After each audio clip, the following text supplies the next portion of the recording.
Hey, what's going on, guys? This was absolutely bananas. I honestly did not expect this to happen to me, but here we go. This is Duplex Built to Rent. Let's talk about this small mistake that almost cost me about $20,000. This is the mistake I don't want you guys to make. Things that I wish someone would have explained to me at the very, very beginning when I first started new construction duplexes. And now, let me tell you, I am glad that I know this information. So let's get into it now.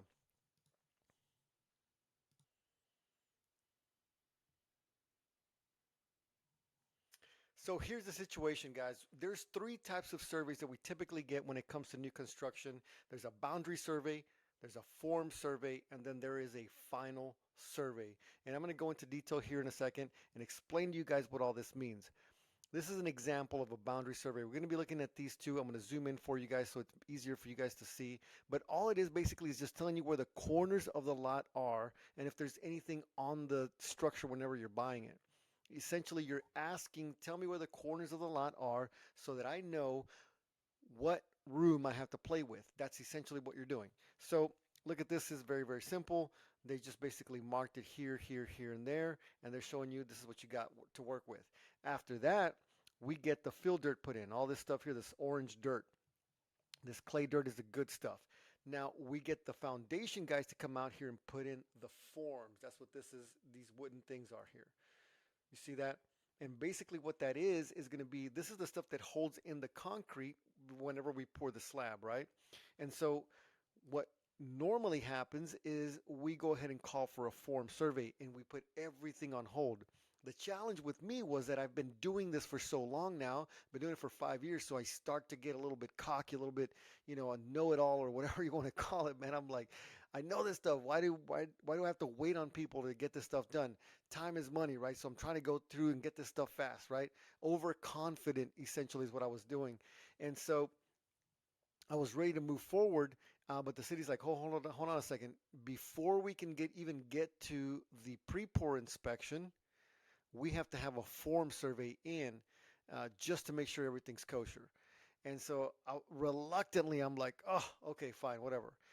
Sometimes I've called for the form survey after the concrete's already been poured. I'm going to explain to you why that's going to be a problem. So in this particular scenario, we called for the form survey. They came and checked everything out. And so you see here it says 25.3, 7.3. So we're well within the margin. And what I mean by well within the margin is that the margin is 25 foot. We have a 25-foot building setback here on this side. We have a 5-foot building setback on this, and 5 on the side, and then 10 on the back. And so essentially, as long as we're past 5 feet, past 25 feet, or right at 25, we're good to go. No issues, right? Just keep marching, keep building, keep going. So once we have the form survey done, then we call the plumbers. The plumbers are going to come out, they're going to put in all their stuff. This is what they do. But, imagine if you messed up the form survey and then the plumbers came out, and then the plumbers had to move all their stuff. Like they would get pretty upset and be like, just dude, come on, make sure all your stuff is done correctly. After that, we then call the cable company to bring the cables over, and then the foundation guys, they put in all this stuff, all the plastic, the red tape, they put in these cables, making sure everything is done according to the specifications of what the foundation plan is. Now, at this point, we call a pre-pour inspection. And the pre-pour inspection by the city basically measures the width of these footings, the depth of these footings. They measure all that stuff to make sure everything's good to go before we call for the concrete to come in, right? Because once you pour the concrete like that, that's it, right? It's written in stone. It's over. You can't really change it. It's not easy to change that stuff. And so that's the way the process typically works. Then you go through the entire build process. You go all the way to the very, very end. And then we're at the point now where we put in driveways. We put in the mailbox. We put in the air conditioning system. We put in the fences, all that stuff. So then we call the survey company and they come out and make a drawing of that. This is going to be the final survey. And then you can see these little tick marks right here. That's the fence. There's the air conditioning right there. There's a gate. There's a driveway. It opens up. And so basically they're putting in everything. This is the final survey. This is how the property looks like once it's completed. And that's where we go. So where did I mess this up? Let me show you kind of the problem that ended up happening here. So In this particular instance here, we have a boundary survey. This is what we called for. Now, whenever we bought this lot, this is lot number 26 over on Ronald Street. And whenever we bought it, there was a one-story dilapidated piece of junk house here. There's a covered area here. There's a piece of junk too. There was fences. There was all kinds of stuff here. But notice the survey company did us a humongous favor to say, hey, you got 25 building setback. You got to be, it's BL is building line. So we have to be past that. Then there's a 5 foot on the sides. There's 5 foot here. You see that? And then there's 5 in the back. Okay, cool. All right. We can work with that. No big deal, right? So then the guy that does the plans for us, he's going to basically draw up where the structure is actually going to sit. So this is what's called the site plan. Notice here on the very, very bottom it says site plan. And basically, this is telling the city like, hey guys, look, this is what the property is going to look like once it sits on the property, once it's actually built. 25 building setback, right on the money here. 25.74. We're well past the 5 foot, well past the 5 foot on the right and the left, and then in the very, very back, we're well past the 5 foot. So, and he's saying, look, this is going to be demolished. That's going to be demolished. All right, whatever. And then it says, 12 inches above the center of the street, so on and so forth. He gives us the dimensions of the driveways. Cool. All right, let's move on. So now we're going on to the next step. We're calling the form survey company up, right? And we're going to tell them, hey guys, come, help us out. We need to verify that the forms are where they need to be, right? And so in the back, obviously, there is no issue because we're way off. On the left-hand side, boom, 25.6, no problem. On the right, 25.7. Says form here, top elevation 374.4. They want to make sure that we're 12 inches above that, so it says 371.48. So we're definitely way above that. No big deal. Now, look at this little tiny thing here, 24.8, and the build line is 25. So that means that the structure is past this line. I don't even, can I zoom in and see how much? I mean, literally, right? Because, like, look at this. It's over the build line. We're into the easement by zero point 0.2 of a foot. 0.2 of a foot is 2 inches, zero point 0.4 or something, right? So it's like 2.5 inches or something. Like, now we have a humongous problem, right? Now, imagine if I had just gone through the whole process, done the plumbing, done everything, done the cables, done the everything, the pre-pour inspection, everything was good to go, and then we called the concrete company comes out, and they're like, boom, you're ready to go, bam, and then we go ask the form survey, and the form survey comes out, it's like, dude, you're like 2.5 inches over the boundary line. 2.5 inches may not seem like a lot, but if you're like thinking like, wow, how do I move an entire slab of concrete 2.5 inches, basically to the north here, in that direction, to the top. Like, that's crazy. It doesn't fit within your mind. All the plumbing's going to get cracked. Everything's going to get broken. Like, that's not even something that you could possibly do. Well, let's just shave off a little bit in the front. Like, come on. I mean, seriously, I mean, that's crazy, right? So now let's go over to where we were before. And let me show you guys something here that is going to probably blow your mind. So I called the contractor and I'm like, bro, like, what is going on? This is the problem. The survey company says that you're about 2 inches over, and like, this is the survey. I sent him the survey, and he's like, what? He's like complaining, right? This is an AI generated image. Look, this dude's got like 6, 7 fingers, whatever. And the guy's like, the survey pins are not in the right place. That was his first thing that he told me. He's like, the survey pins are not in the right place. I'm like, what? You're, the corners of the property are not in the right place? He's like, yeah, that's not our fault, man. And then he's like, we did everything right. This was the second thing he told me. He's like, it's the surveyor's fault. They didn't measure correctly. Like, it's only 2.5 inches. Like, they need to fix that. It should reflect correctly. I don't know why they did that. Right? They're like, the guy's like, they need to remeasure. I'm telling you, like, text messaging, talking to this guy back and forth, going over, because he's put in the effort, right, to put in the forms and all this other stuff. I'm like, dude, it's just pieces of wood that we have to move at this point, right? Imagine if we had moved, if we had actually poured the concrete, asking someone to basically compensate you after the concrete's been poured, like that would be bananas. Like the guy would probably just be losing his mind.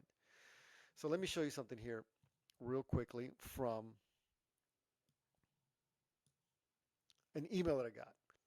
So this is from the survey company lady, okay? So here's what she says. She says the drafting manager from my department was able to review the survey. The form is currently a little over 2 inches over that line. The property corners are not wrong, and our GPS data for the form wasn't wrong because this guy was blaming the survey company, right? So I'm like, hey, survey company, the foundation guy's blaming you guys. I'm just trying to get to the bottom of this. We need to get this thing fixed. So the foundation company comes back and says, hey man, the property corners are not wrong, and our GPS data for the form wasn't wrong. So unfortunately, the form really and truly is slightly encroaching. Encroaching, and that is not a word that we want to disclose. If you're a real estate agent out there, man, and you're watching this, you know that that's going to be a humongous problem for any buyer that shows up to try to buy this property, right? And then as a seller, you have to disclose that information, right? Whatever. So the survey lady's so nice. She's like, I'm so sorry. Thank you. And then this is me crying, sad. So what do we do, guys? Anyone can be replaced. That's exactly what essentially happens. So now had to get this guy back out there. Let's get it done. And he's like, bro, like, whatever. We did this right. Everything was right. Whatever. He fought me. He fought me. I got him to move the survey, and we had to pay another $500 or something for another form survey. It's like $525.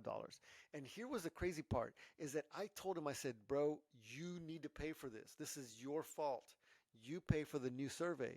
And he's like, what? I'm not going to pay for that, man. Just take it out. Take it out of my paycheck on the back end. I'm like, when a contractor tells you to take money out on the back end, oftentimes what that means is like, I'm gonna come up with some bogus charge of extra work that needed to be done to compensate for that extra $525 so that, yeah, you can take it out, but I actually had to charge you more for this other stuff. That's like code, right? In contractor lingo. I'm like, good Lord, man. And this guy did not want to pay for it. And so we went back and forth. Now, think about this.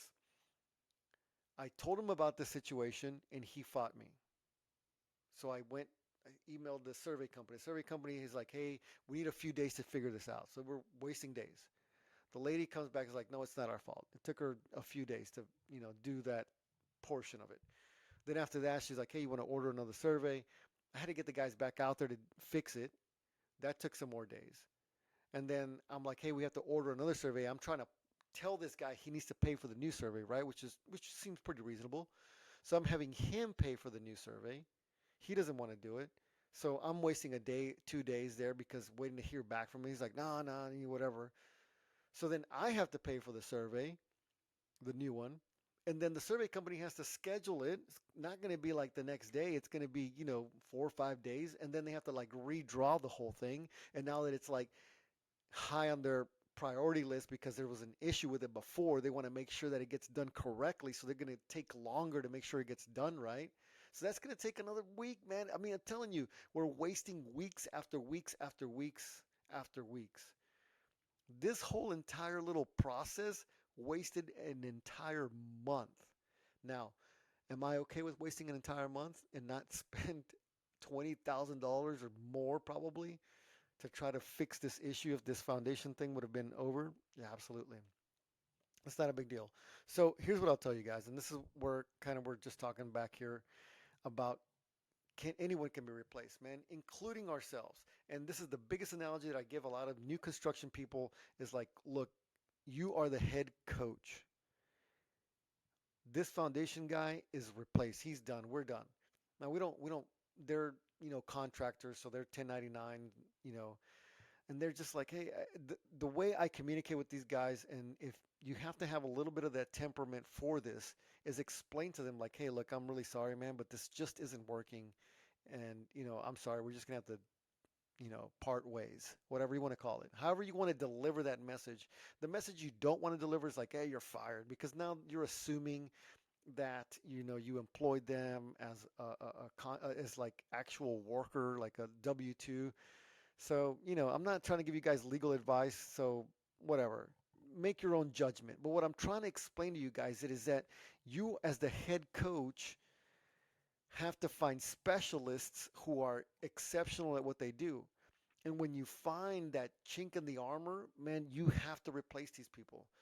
I'm not saying these guys have to be perfect. That is not what I'm saying. But what I'm saying is that this guy had ample opportunity to correct the issues that he had. He refused to do it. He fought me on it. He was proven wrong. He didn't want to pay for it. And then now, magically in the future, he wants to come up with some bogus charge about, like, I know he's going to come up with it. He hasn't done it yet, but I'm sure he's probably going to ask for something. And he knows the writing on the wall, and that's just the way it is, man. So that's the business. It's not a big deal, guys. You're the head coach. You're responsible for ensuring your project gets through to the very end zone, right? You have to get to the end zone. That's the payday. That's, whether it's going to be selling it or renting it out. That's your responsibility as a head coach. Find specialists, people that are exceptional at what they do. And man, when people mess up and you've given them opportunity to correct it and they refuse to correct it and they blame you, they blame other people, they blame everybody else except for themselves. There is no ownership. It's time to go. All right, guys, that's all I got for you today. Thanks so much for watching.